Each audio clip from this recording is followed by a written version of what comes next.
Sign 3x plus sine x times sine x plus cos 3x minus cos x times cos x. इस expression को simplify करना है। तो एक बार video pause करो, खुद से ट्राई करो। ओके, साथ में करते हैं।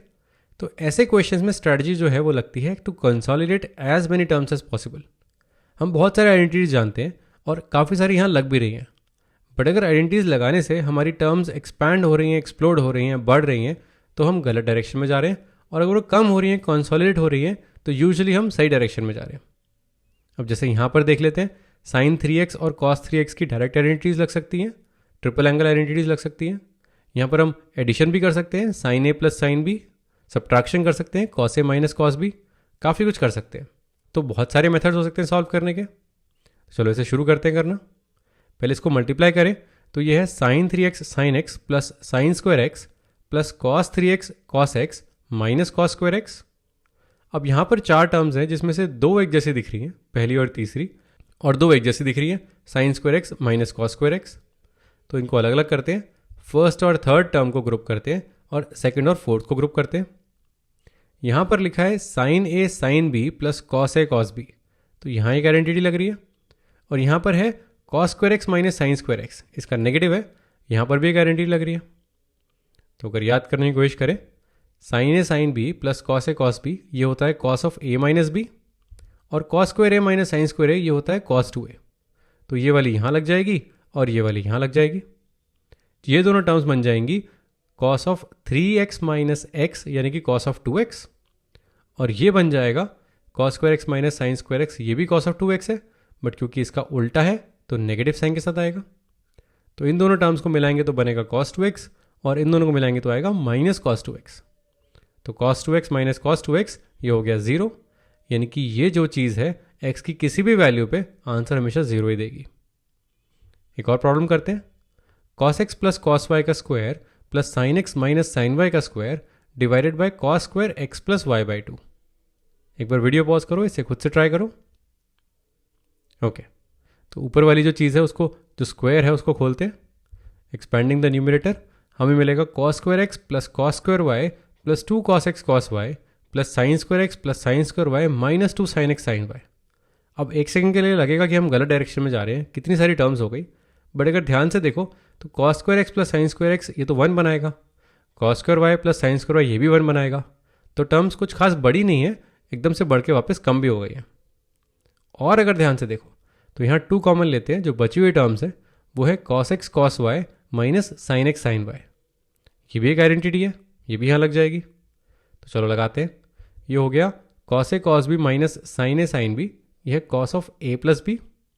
तो जो हमारा न्यूमिनेटर है वो हो गया 1 + 1 2 plus 2 times cos of a plus b यानी कि cos of x plus y, और denominator as it is cos square x plus y by 2।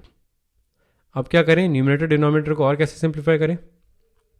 तो इसमें अगर हम 2 कॉमन लें तो न्यूमिनेटर है 1 plus cos of an angle, ये एंगल मान लेते हैं थीटा है एक्स प्लस वाई, नीचे है कॉस स्क्वायर थीटा बाई 2। तो थीटा और थीटा बाई 2 में रिलेशन दिया हुआ है, या फिर ऐसे समझ लो नीचे वाला एंगल थीटा है, ऊपर वाला एंगल 2 थीटा है। तो कॉस थीटा और कॉस 2 थीटा का जो रिलेशन है वो यहाँ लग सकता है। आइडेंटिटी है 1 प्लस कॉस 2 थीटा ये बराबर है 2 कॉस स्क्वायर थीटा के। न्यूमिनेटर 1 प्लस कॉस 2 थीटा जैसा दिख रहा है और डिनोमिनेटर 2 कॉस स्क्वायर थीटा जैसा। तो ऊपर लगाते हैं न्यूमिनेटर में आइडेंटिटी, अगर 2 कॉमन लें तो ये हो जाएगा 1 plus cos of x plus y, इसको हम लिख सकते हैं 2 times cos square x plus y by 2, और cos square x plus y by 2 तो डिनोमिनेटर में भी है, ये पूरा कट जाएगा, 2 × 2 बचेगा 4। तो ये जो चीज़ लिखी हुई है ये हर एक्स और वाई के लिए आंसर 4 ही देगी।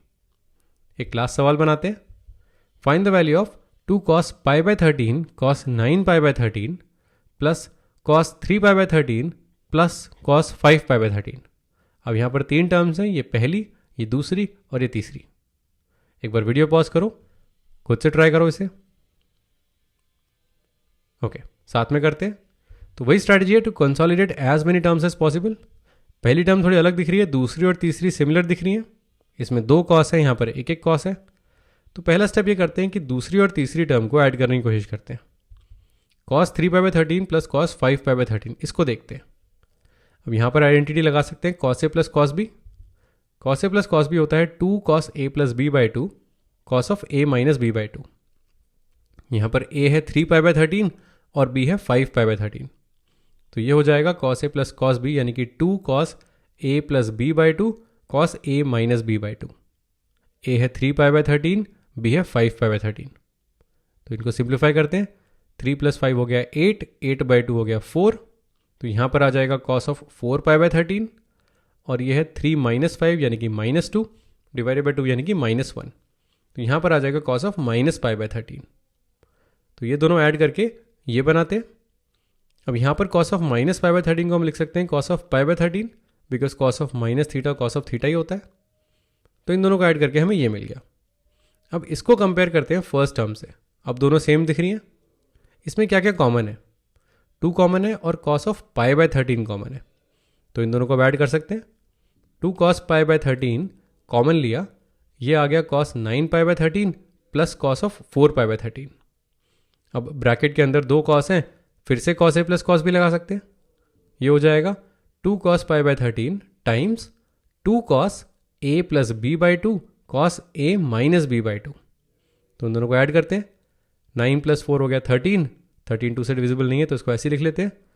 4 2 × 2 4 cos π/13 cos ऑफ 13π/26, ये 2 नीचे आ गया। cos ऑफ 9 - 4 हो गया 5, तो cos ऑफ 5π/26। अब ये तीनों कॉस जो हैं इसमें से एक स्पेशल है, एक की वैल्यू तुम निकाल सकते हो। अगर तुमने पकड़ लिया तो बहुत बढ़िया है, अगर नहीं तो एक बार वीडियो पॉज करके देखो, किसी एक कॉस की वैल्यू तुम्हें पता है। तो अगर ध्यान से देखें, ये जो बीच वाला कॉस है 13/26 ये पूरा कट जाएगा, ये है कॉस ऑफ π/2। तो बाकी दोनों की वैल्यूज़ अगर हमें नहीं भी पता तो कोई दिक्कत नहीं है, क्योंकि कॉस ऑफ π/2 तो 0 होता है, तो ये पूरे प्रोडक्ट को 0 बना देगा और हमारा आंसर आ जाएगा 0।